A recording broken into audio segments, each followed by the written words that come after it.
एक समय की बात है। एक छोटे गांव में एक बुजुर्ग महिला रहती थी। उनका नाम पूजा था। पूजा बहुत ही दयालु और हिम्मत वाली थी। वे बहुत गरीब थी, लेकिन उनकी गरीबी उनके स्नेह और दया को कभी कम नहीं कर सकी। पूजा का एक ही बेटा था, जिसका नाम पवन था। पवन किसी नगर में नौकरी करता था और अपनी माँ से बहुत प्यार करता था। पवन हर महीने अपनी माँ के पास आता था, उसे पैसे देता था और फिर वापस शहर चला जाता था। लेकिन एक महीने पवन नहीं आया, फिर दूसरे महीने भी वह नहीं आया। पूजा को बहुत चिंता हुई। उसने सोचा कि उसके पास पैसे तो हैं, लेकिन उसके बेटे का ख्याल उसे चैन नहीं आने दे रहा था। वह रोज़ बेटे का इंतज़ार करती, लेकिन पवन नहीं आया। अंततः पूजा ने फैसला किया कि वह शहर जाएगी और अपने बेटे का पता लगाएगी।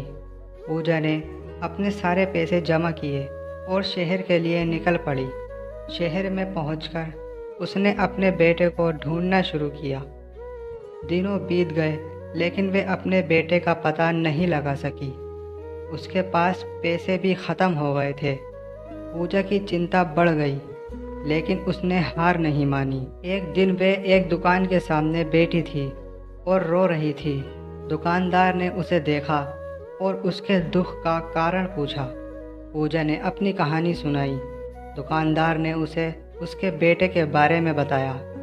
पवन ने एक हादसे में अपनी जान गंवाई थी। पूजा ये सुनकर तड़प गई। उसने अपने बेटे के नाम की मिट्टी अपने हाथों से चूमी।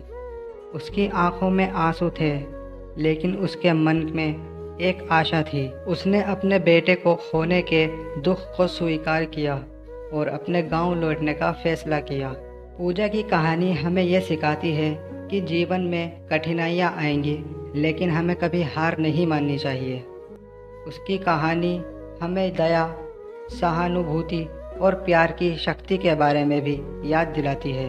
दोस्तों, ये कहानी आपको कैसी लगी हमें कमेंट कर ज़रूर बताना और हमारी वीडियो को एक लाइक ज़रूर करना। और हमारे चैनल पर नए हो तो चैनल को सब्सक्राइब ज़रूर करना। कहानी सुनने के लिए धन्यवाद दोस्तों।